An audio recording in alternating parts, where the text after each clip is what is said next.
Assalamualaikum warahmatullahi wabarakatuh. Kembali lagi kita bersama Ilya untuk bagian kedua. Di sini saya akan menambahkan C, jadi kita akan belajar mengenai Ilya dan C. Kemudian apa yang perlu saya sampaikan di sini adalah sumber pustaka utama, baik itu penjelasan dan sebagian contoh. Saya mengambilnya dari atau mengutipnya dari buku Grammaire Progressive du Français. Bukunya bagus sekali dalam menjelaskan dan memberikan contoh yang cukup banyak. Namun sayangnya dalam bahasa Prancis. Dan yang kedua tidak ada di Indonesia, Bu. Tapi di internet ada, saya temukan buku ini di internet. Baiklah kita mulai. Ilya. Ilya merupakan konstruksi impersonal. Jadi ini itu ada semacam suatu konstruksi dalam bahasa Prancis yang menggunakan il, dan Ilya ini salah satu dari konstruksi tersebut yang kita kenal dengan impersonal. Kemudian karena impersonal ini cukup komplike atau cukup materinya cukup banyak, sehingga saya pikir akan lebih baik kalau saya bahas dalam satu video khusus. Jadi di sini definisi dan maksud dari impersonal akan kita bahas secara khusus dalam satu pertemuan atau video. Pertemuan, oke deh.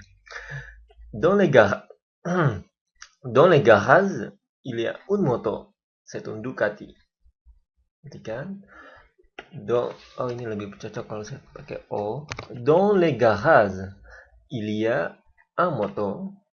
Salah, iya, salah. Dans les garages, il y a une moto, c'est une Ducati. Oke, perhatikan untuk cara baca, lihat lagi video sebelumnya tentang cara baca dalam bahasa Prancis. Di sini saya mengulang lagi mengenai tanda kurung siku berwarna hijau yang menunjukkan cara membaca yang paling mirip jika dibaca dalam bahasa Indonesia. Sekali lagi, yang dalam kurungin siku warna hijau ini kita baca sesuai dengan kaidah membaca dalam bahasa Indonesia. Kemudian, kita lanjutkan. Ilya tidak seperti bahasa Inggris. Untuk menunjukkan sesuatu dalam bahasa Prancis, kita tidak memerlukan kata kerja. Jadi dalam bahasa Inggris kita membutuhkan kata kerja bantu. Nah, dalam bahasa Prancis itu kita tidak memerlukan kata kerja. Kenapa saya membandingkan dengan bahasa Inggris? Karena jika Anda sudah baik bahasa Inggrisnya, maka belajar bahasa Prancis itu tidak sulit karena mirip. Namun ada beberapa hal yang agak berbeda. Jadi di sini saya berikan contoh. Ada dalam bahasa Indonesia atau dalam bahasa Inggris, there is atau there are. Kemudian dalam bahasa Prancis, il y a. Jadi kalau bahasa Inggris itu dia sesuai mengikuti berapa jumlah yang kita sebutkan, sehingga kalau dia tunggal kita mengatakan there is, atau jika dia jamak bendanya kita mengatakan there are.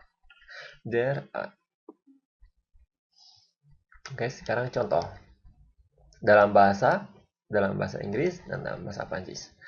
Ada anak-anak di sana. There are some kids over there. Dan dalam bahasa Prancis, il y a des enfants là-bas. Il y a des enfants. Adalah. Il y a des enfants là-bas. Perhatikan di sini tidak ada kata kerja seperti ini. Ini kata kerja bantu dalam bahasa Inggris, dalam bahasa Prancis tidak perlu. Dan dia tidak berpengaruh oleh jumlah benda, tetap saja il ya. Sementara dalam bahasa Inggris tergantung, kalau ada banyak there are, kalau ada satu tunggal there is di bawah sini contohnya. Oke, contoh kedua, ada seekor kucing dalam mobil. There is a cat in the car. Il y a un chat dans la voiture. Il y a un chat dans la voiture. Selanjutnya, ada dua hal yang harus dikerjakan. There are two things to do. Dalam bahasa Prancis, il y a deux choses à faire. Il y a deux choses à faire. Ada seseorang di depan pintu. There's someone at the door. Dan dalam bahasa Prancis, il y a quelqu'un à la porte. Il y a quelqu'un à la porte. Mengerti? Dan saya harap kalian mengerti ya. Selanjutnya, penjelasan deskripsi mengenai Ilya lebih jauh, fungsi untuk menyatakan atau mengindikasikan keberadaan. Ya, keberadaan dan identifikasi. Harus saya ulang lagi. Kemudian yang pertama untuk penjelasannya, Ilya menunjukkan atau mengindikasikan keberadaan seseorang atau sesuatu pada suatu tempat. Dans la rue, il y a des arbres en fleurs. Dans la rue, il y a des arbres en fleurs. Di jalan ada pohon-pohon yang berbunga. Il y a, jadi ada sini maksudnya dans la rue-nya ya. Dans la rue, il y a des arbres en fleurs. Il y a merupakan konstruksi impersonal dan selalu dalam bentuk singular. Selalu il ya, tidak pernah dia il, tulisannya il, tidak pernah, harus selalu il. Nanti kalian akan saya buatkan video mengenai impersonal ini, biar nanti bisa lebih mengerti. Selalu il, untuk sementara jangan terpengaruh, il ya di sini selalu il. Jadi jangan terpengaruh dengan atribut jenis kelamin atau subjek, karena il di sini bukan il subjek ataupun il yang menunjukkan jenis kelamin satu benda. Tapi di sini il yang khusus, yaitu Ilya. Sekali lagi saya ulang. Untuk menunjukkan waktu, kita tidak perlu mengungkapkan tempat. Oh ya, misalnya à 8 heures, il y a un film. Baik itu di alat tele atau au cinema di bioskop. Jadi pada jam 8, à 8 heures, il y a un film. Ada sebuah film. Atau ada film jam 8. Oke? Dalam percakapan, membentuk pertanyaan dengan Ilya lebih sering dan lebih mudah dengan menaikkan intonasi suara dan menggunakan eske. Sedangkan inversi, atau kita membalikkan katanya menjadi yatil, itu lebih sering digunakan dalam tulisan. Pada bagian pertama, saya telah memberi contoh dalam bahasa Prancis pada bentuk pertanyaan atau form interrogatif. Nah, di sini saya ulangi lagi.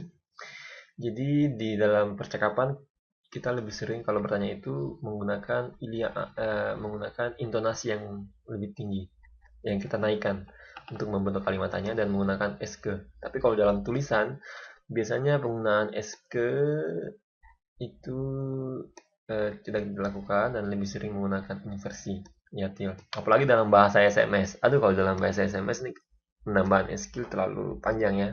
Biasanya kita pakai aja yatil. Jadi lebih mudah. Il y a un poisson. Bukan. maaf. Il y a un poisson. Begitu. Ada seekor ikan. Il y a des assiettes. Apakah ada piring-piring? Il y a des assiettes. Il y a un poisson. Kemudian, kalau pakai SK, ya biasa saja. Est-ce qu'il y a un serpent? Apakah ada seekor ular? Est-ce qu'il y a un serpent? Est-ce qu'il y a des verres? Apakah ada gelas-gelas? Oke, contoh yatil nanti lihat saja ya di bagian video bagian pertama. Kalau saya buat ini dalam yatil, y a-t-il des verres?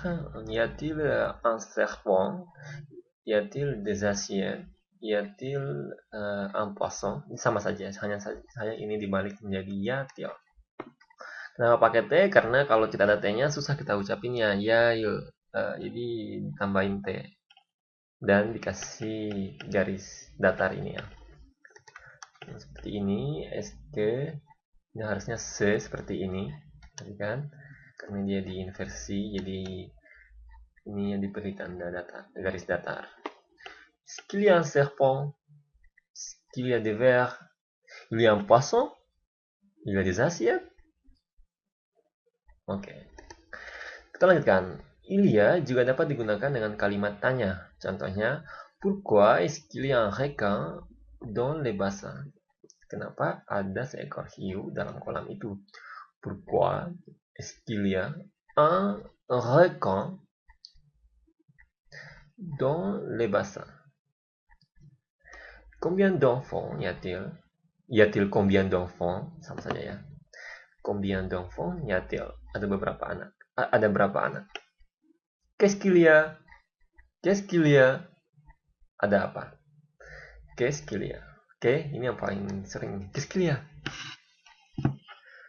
Qu'est-ce qu'il y a? Ada apa? Nantilah kalimat mengenai cara membentuk kalimat tanya akan saya buatkan, insya Allah saya buatkan satu video khusus ya untuk membentuk kalimat tanya dalam bahasa Prancis. Selanjutnya C. C untuk singulier, untuk menunjukkan benda tunggal. Ce sont itu menunjukkan benda jamak, pluriel. Jadi fungsi utamanya untuk mengidentifikasikan sesuatu atau seseorang. Dalam konteks kita saat ini, untuk Ilya, se atau ce sont jika digunakan untuk menunjukkan lebih jelas sesuatu atau seseorang yang telah kita maksud atau yang telah kita indikasikan dalam Ilya. Nah, perhatikan contoh berikut. C'est un bateau en bois. Oh, ini yang pertama dulu ya, untuk contoh yang ini dulu ya. C'est un bateau en bois. Ini adalah kapal kayu. Ce sont des chanteurs de l'Indonésie. Ini adalah penyanyi-penyanyi dari Indonesia. À Paris, il y a un grand musée. C'est le musée du Louvre. Inilah yang saya maksud untuk paragraf kedua ini. Di Paris ada suatu museum yang besar. Ini adalah Museum Louvre. À Paris, il y a un grand musée. C'est le musée du Louvre. Dans les bureaux, il y a une dame très jolie. C'est la secrétaire. Di kantor ada seorang wanita yang sangat cantik. Dia adalah sekretaris. Au musée du Louvre, il y a un tableau. C'est un tableau de Mona Lisa. Di Museum Louvre ada sebuah lukisan. Jadi lukisan itu bisa berarti tableau ataupun painter. Kemudian lukisan itu adalah lukisan Mona Lisa. Jadi di sini kita sudah menyebutkan il y a un tableau. Kemudian kita presisikan dengan menyebutkan c'est un tableau de Mona Lisa. À Paris, il y a une grande tour, la Tour Eiffel. Di Paris ada sebuah menara yang tinggi. Dia adalah Tour Eiffel. Au parking, il y a une dizaine de motos. Ce sont des motos des étudiants. Di tempat parkir ada lusinan motor. Itu adalah motor-motor mahasiswa. Oke, mengerti? Kalau di sini un dizaine kan ada lusinan, jadi saya anggap satu, tapi di sini saya tetap mengatakan satu benda-benda tersebut dan sehingga saya menggunakan ce sont des motos des étudiants. Oke deh, mengerti nggak maksud saya? Jadi di C itu sebenarnya artinya adalah untuk menunjukkan atau mengidentifikasikan sesuatu. C'est un bateau en bois, ce sont des chanteurs de l'Indonésie. Ini adalah kapal kayu, ini adalah penyanyi-penyanyi dari Indonesia. Dan dia juga sering digunakan bersama Ilya untuk mempresisikan apa yang kita maksud atau apa yang kita tunjuk. À Paris, il y a un grand musée, c'est le musée du Louvre. Di Paris ada sebuah museum yang besar. Ini adalah Museum Louvre. Kemudian contoh yang untuk jamaknya, au parking, il y a une dizaine de motos. Ce sont des motos des étudiants. Di tempat parkir ada lusinan motor. Itu adalah motor-motor mahasiswa. Jadi sekali lagi untuk cara bacanya, sengaja saya tidak menggunakan lagi karena saya tidak ingin selalu menggunakan ini biar kalian juga belajar ya. C'est un bateau en bois, ce sont des chanteurs de l'Indonésie à Paris. Jadi Paris itu sebenarnya dalam bahasa Prancis. Paris. Oke deh. Oke, sekarang untuk sementara itu dulu. Untuk kita akan mungkin melangkah lebih jauh lagi, tunggu video berikutnya untuk bagian 3. Jadi last suite Ilya bagian ketiga. Merci beaucoup. Jadi ini bagian kedua agak sedikit lebih jauh dari bagian yang pertama. Saya harap dengan dua bagian ini kalian sudah mengerti lah. Sementara nanti untuk yang lebih lanjut saya akan kasih di satu video khusus lagi. Oke deh, sekali lagi merci. À très bientôt.